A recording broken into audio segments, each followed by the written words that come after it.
Halo, selamat siang pemirsa. 3 hari jelang berakhirnya masa jabatan Presiden Jokowi memberhentikan Heru Budi Hartono dari jabatan PJ Gubernur Jakarta, digantikan dengan Dirjen Dukcapil Kemendagri, Teguh Setiabudi. Saya Reza Helmi, inilah seputar iNews Siang selengkapnya.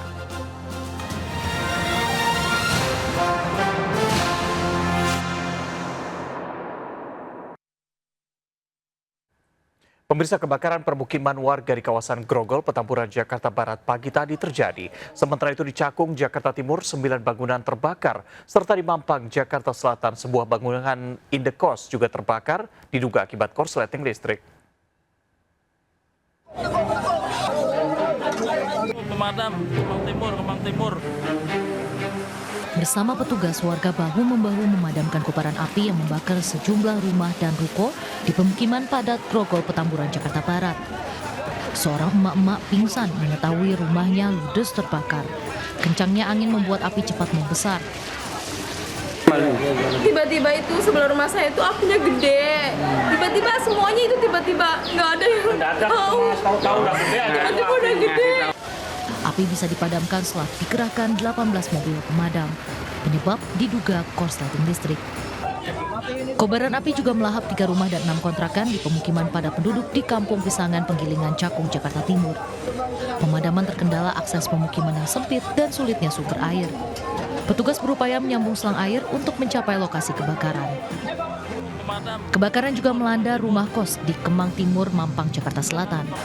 Penghuni kos berlarian menyelamatkan diri. Penyebabnya diduga korsleting listrik pada kulkas. Dari Jakarta, Miftahul Gani dan Rio Manik melaporkan. Pemirsa, pencuri beraksi di rumah kosong di kawasan Tajur Halang dan Citayam, Depok, Jawa Barat. Pelaku menggasak 200 gram emas. Sementara itu perampokan minimarket terjadi di Semarang, Jawa Tengah. Pelaku sempat disekap 2 pekerja.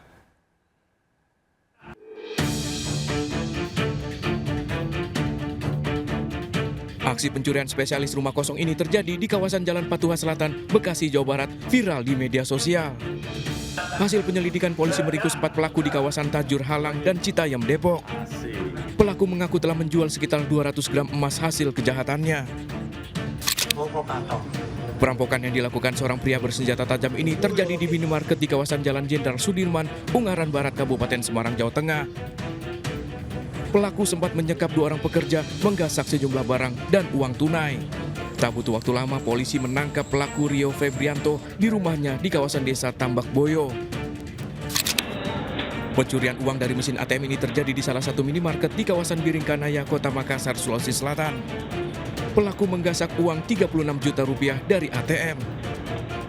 Pelaku mengaku mendapatkan dompet di jalan menggunakan ATM dengan mencoba sejumlah angka PIN yang ditemukannya di dalam dompet. Tim kontributor iNews melaporkan.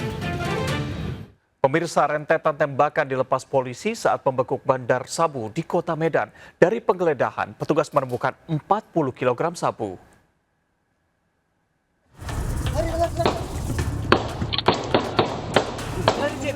Rentetan tembakan ini dilepaskan petugas tim narkoba Polda Sumatera Utara saat memburu bandar narkoba di kawasan Jalan Brigjen Kartamso, Kota Medan. Para pelaku tetap berusaha kabur meski dihujani tembakan.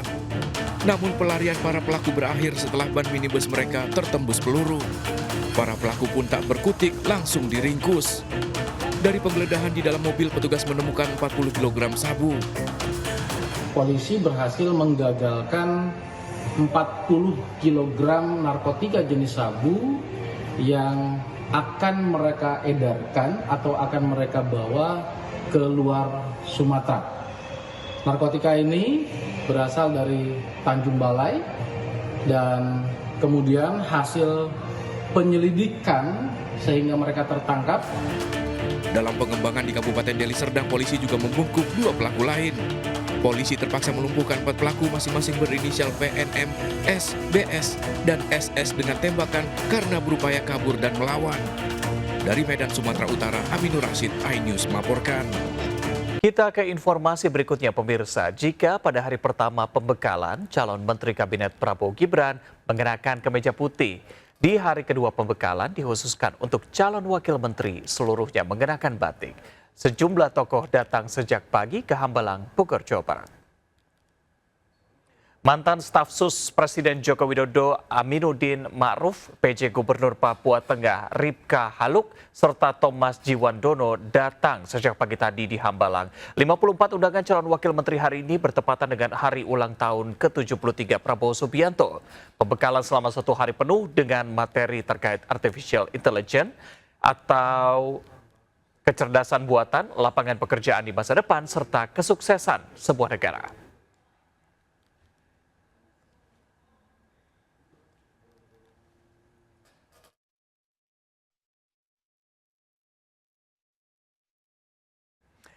Pemirsa, hari ini merupakan hari kedua pembekalan calon menteri dan wakil menteri Kabinet Prabowo Gibran di Hambalang, Bogor, Jawa Barat bersamaan dengan hari ulang tahun ke-73 Prabowo Subianto. Sejumlah tokoh mengaku pembekalan masih seputar dengan isu makro.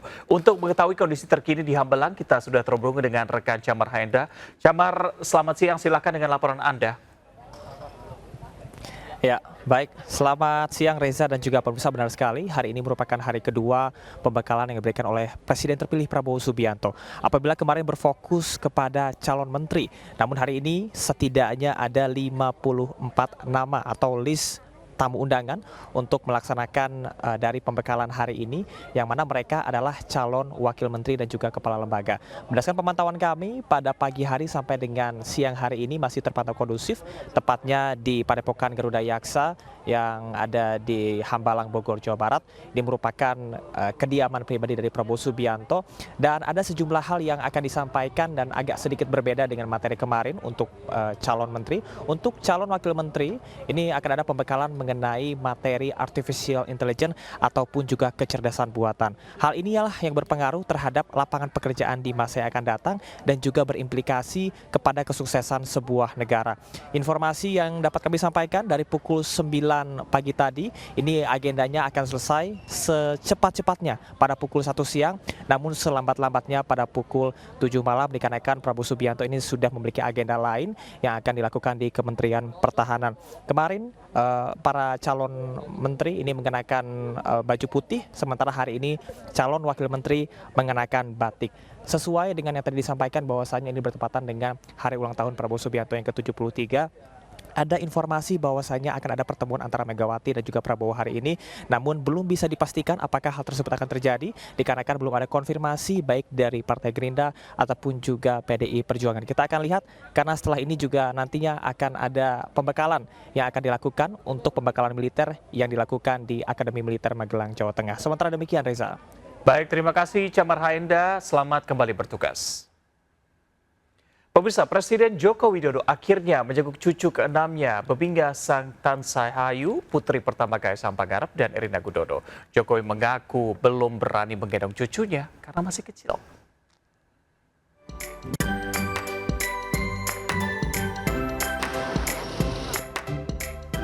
Dari unggahan di media sosialnya, sejumlah kerabat dan rekan Erina Gudono datang menjenguk putrinya, Bebingah Sang Tansahayu.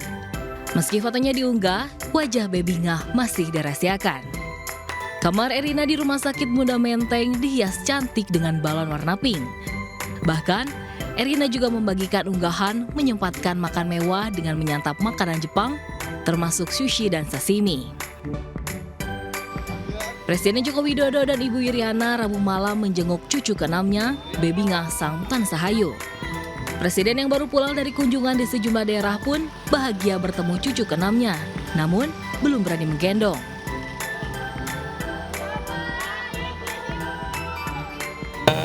Nengok cucu lama kan nggak apa-apa. Belum berani saya, kalau masih kecil itu masih bayi, belum berani. Yang pilih nama?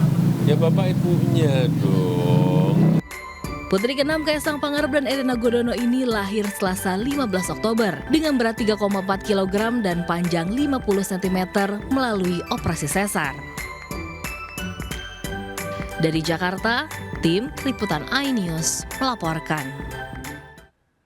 Berikutnya pemirsa, 4 hari terjebak di dalam hutan, 2 pendaki gunung dievakuasi dari Gunung Gandang Dewata di Mamasa, Sulawesi Barat. Evakuasi kedua pendaki jatuh sakit di dalam hutan berlangsung dramatis.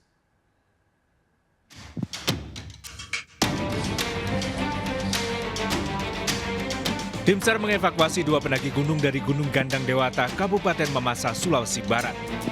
Kedua korban jatuh sakit terjebak di dalam hutan selama 4 hari.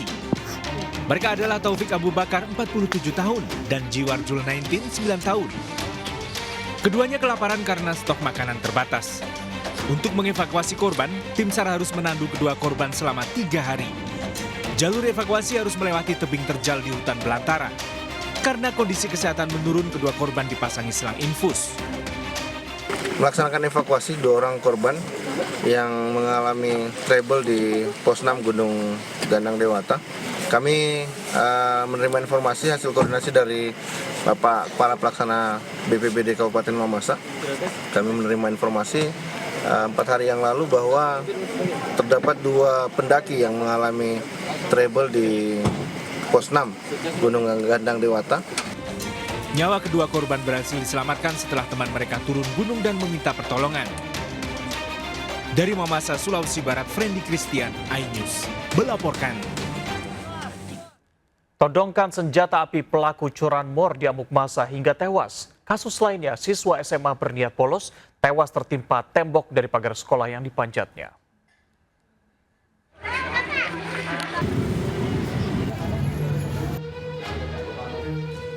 Pencuri sepeda motor tewas diamuk massa di Kampung Kukun Ciantra, Kabupaten Bekasi, Jawa Barat. Massa mengamuk setelah pelaku sempat menodongkan senjata api. Sedangkan teman pelaku kabur bersama sepeda motor curian. Polisi masih menyelidiki identitas teman pelaku dari kamera CCTV. Pedagang kue semprong ditemukan tewas di trotoar di Jalan Teluk Betung, Menteng, Jakarta Pusat. Sang anak kaget karena ayahnya tidak terlihat sakit sebelumnya. Jasad korban pertama kali ditemukan pejalan kaki. Menyelidiki penyebab kematian, jasad korban dibawa ke RSCM. Siswa SMA tewas tertimpa tembok pagar sekolah di Banjarnegara, Jawa Tengah. Korban berniat bolos, nekat memanjat tembok pagar SMA Negeri 1 Bawang. 2 teman korban berhasil memanjat tembok setinggi 2 meter. Saat tembok dipanjat korban, tiba-tiba ambruk dan menimpa korban. Korban dibawa ke Rumah Sakit Islam Banjarnegara, namun nyawa korban tidak tertolong. Pemirsa, selama 6 bulan warga di Kabupaten Cilacap, Jawa Tengah mengalami kekeringan. Ratusan warga terpaksa harus antri demi mendapatkan bantuan air bersih.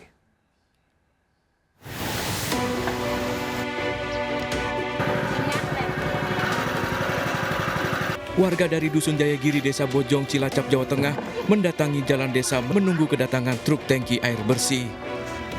Ratusan jerigen dan ember yang dibawa berjajar rapi di pinggir jalan. Krisis air bersih yang dialami warga ini telah terjadi selama 6 bulan. Bantuan air bersih yang datang langsung diserbu warga. Tak butuh waktu lama, 8.000 liter air ludes dibawa warga. Bantuan air bersih ini merupakan satu-satunya tumpuan warga untuk memasok kebutuhan memasak dan meminum. Lama sih Pak?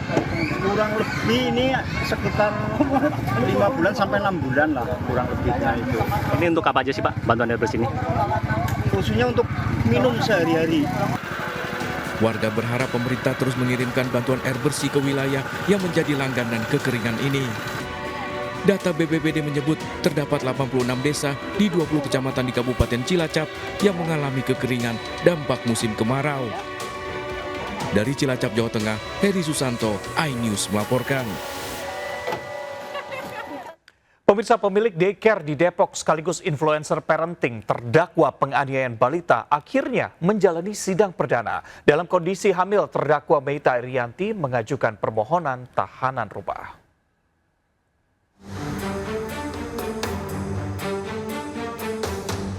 Meita Irianti, pemilik daycare Wenson School sekaligus influencer parenting menjalani sidang perdana kasus kekerasan anak. Dalam kondisi hamil 6 bulan, Meita berulang kali terlihat mual. Jaksa menyebut terdakwa melakukan kekerasan terhadap MK 2 tahun dan AMH 9 bulan, balita yang dititipkan padanya. Meita terancam 5 tahun penjara. Terdakwa menolak isi dakwaan namun tidak mengajukan eksepsi dan memohon dipindah menjadi tahanan rumah karena hamil. Tahanan Polres juga sempat ada pingsan beberapa kali, di Cilodong juga, makanya kita mintakan ketua pengadilan demi keadilan kalau bisa dipindahkan menjadi tahanan rumah. Sidang dilanjutkan pekan depan dengan agenda pemeriksaan saksi. Dari Depok, Jawa Barat, Iyung Rizky, iNews melaporkan.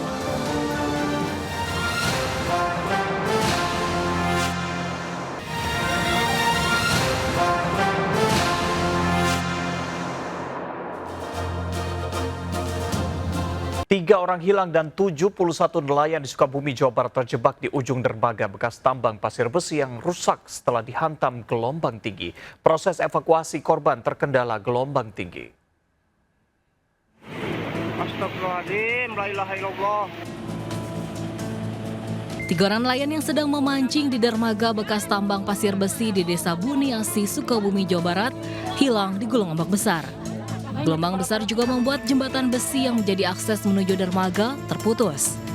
Akibatnya nelayan yang sedang memancing di ujung dermaga terjebak sehingga tak bisa kembali ke darat. Saya telepon semalam jam 3 itu katanya airnya udah naik katanya. Mau pulang katanya nggak bisa kejebak mah katanya. Proses pencarian 3 korban hilang dan evakuasi nelayan yang terjebak terkendala gelombang besar. 71 orang masih terisolir di dermaga PPSBP dan 3 orang masih dalam pencarian. Tim SAR telah menyiapkan sejumlah perahu untuk mengevakuasi para korban.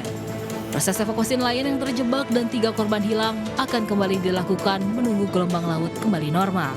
Dari Sukabumi, Jawa Barat, Budi Setiawan, iNews melaporkan. Pemirsa, Kementerian Pariwisata dan Ekonomi Kreatif terus berupaya memperkuat ekonomi kreatif di berbagai daerah di Indonesia. Menparekraf Sandiaga Uno menghadiri workshop kata kreatif di Paradise Hotel Likupang, Kabupaten Minahasa Utara. Memiliki predikat sebagai salah satu destinasi wisata super prioritas, Likupang juga harus memiliki para pelaku usaha ekonomi kreatif yang memiliki produk-produk berkualitas dan berkelas sehingga bisa bersaing di pasar global. Workshop kata kreatif merupakan salah satu program unggulan Kemenparekraf dalam pengembangan kabupaten kota kreatif serta memperkuat ekosistem ekonomi kreatif di berbagai daerah di Indonesia.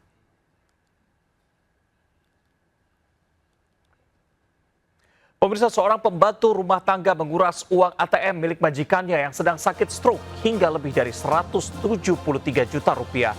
Jangan kemana-mana, tetap bersama kami di seputar iNews Siang.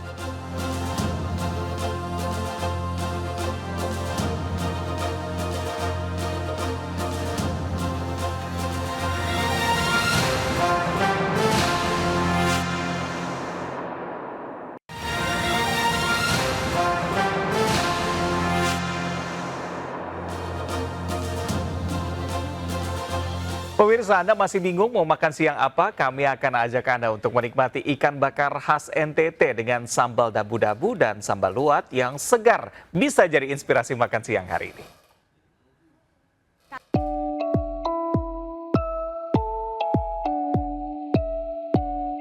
Saya akan ajak Anda menikmati ada banyak pilihan, ikan kerapu, baronang, kakap putih, atau ekor kuning. Nah, saya pun penasaran, saya akan ajak ke sana. Selamat siang, Mas. Ikan bakar khas NTT jadi menu andalan di warung ini. Jenis ikan bisa dipilih sesuai selera, mulai dari baronang, kue, kakap merah, kakap putih, ekor kuning, hingga kerapu. Anda pun juga bisa menentukan bumbu apa yang akan Anda gunakan. Bumbunya dari khas NTT sih, bumbunya ya biasa makanan khas sehari-hari di sana. Kali ini saya pilihkan kue. Bagian ekor saya pilih dimasak dengan bumbu khas NTT perpaduan pedas dan gurih. Untuk bagian kepalanya, saya request dimasak kuah asam yang segar. Tak heran warung makan ini dapat menjual hingga 200 kg ikan setiap harinya karena menyajikan ikan yang fresh didatangkan dari nelayan. Ikan bakar di sini ada 2 pilihan, yakni dibakar polos dan juga dibakar rica. Bumbunya begitu meresap pemirsa, dia nggak garing tapi juga nggak basah, jadi pas sekali dipadukan dengan 2 pilihan sambal, yakni ada sambal dabu-dabu, ini dengan potongan tomat di dalamnya dan juga bawang merah. Kemudian ada sambal luwat, ini merupakan sambal khas dari NTT. Dan harga makanan di sini pun terjangkau, mulai dari 25.000 Anda bisa menikmati ikan dengan nasi. Warung makan ini buka setiap hari dari jam 10 pagi hingga jam 10 malam. Dari Sleman, Yogyakarta, Anissa Rizkia, Fadoli Kusendarto melaporkan. Pemirsa, untuk modal menikah, seorang pembantu rumah tangga tega menguras uang ATM milik majikan yang sedang sakit stroke hingga lebih dari 170 juta. Polisi menggerebek persembunyian pelaku bobol ATM di rumah kontrakan di Kota Padang. Saat digerebek, pelaku bersama keluarganya sedang mengkonsumsi narkoba. Pelaku tega menguras habis uang ATM milik majikan yang tengah sakit stroke, lebih dari 170 juta rupiah. Pelaku mengaku diperintahkan oleh ibu kandungnya dan saat beraksi dibantu 3 anggota keluarganya.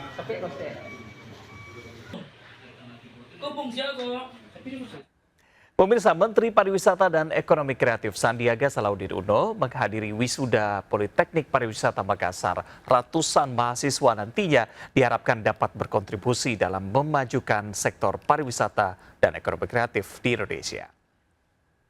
Wisuda 561 mahasiswa Politeknik Pariwisata Makassar di Anjungan Pantai Losari dihadiri Menparekraf Sandiaga Salahuddin Uno. Menparekraf berharap generasi emas bangsa memberikan kontribusi pengembangan sektor pariwisata dan ekonomi kreatif serta berdaya juang wirausaha. Menparekraf juga meresmikan Masjid Ar-Rasyid di kampus Politeknik Makassar. Memiliki berbagai fasilitas ibadah lengkap, Masjid Ar-Rasyid menjadi sarana silaturahmi kegiatan keagamaan umat Muslim.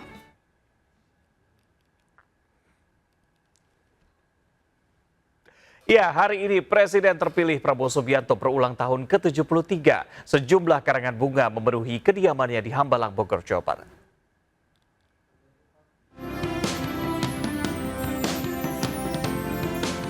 Tiga hari jelang pelantikan, Presiden terpilih Prabowo Subianto berulang tahun ke-73. Sejumlah karangan bunga ucapan dari para pejabat dan kolega berdatangan di pintu masuk kediaman Hambalang, Bogor, Jawa Barat. Bertepatan dengan hari ulang tahunnya, Prabowo membekali para calon wakil menteri kabinetnya. Putra sulung pasangan Sumitro Joyo Hadikusumo dan Dora Mberi Sigar ini lahir di Jakarta tahun 1951. Ucapan selamat ulang tahun diberikan sejumlah tokoh pada Prabowo lewat media sosial, seperti Mendak sekaligus Ketua Umum PAN Zulkifli Hasan dan Menteri BUMN Erick Thohir. Prabowo menggelar pertemuan secara tertutup selama 2 hari sejak kemarin. Di hari pertama, Prabowo memberi arahan kepada para calon wakil menteri di kabinetnya terkait situasi geopolitik. Sementara hari ini calon wakil menteri mendapat pembekalan terkait artificial intelligence.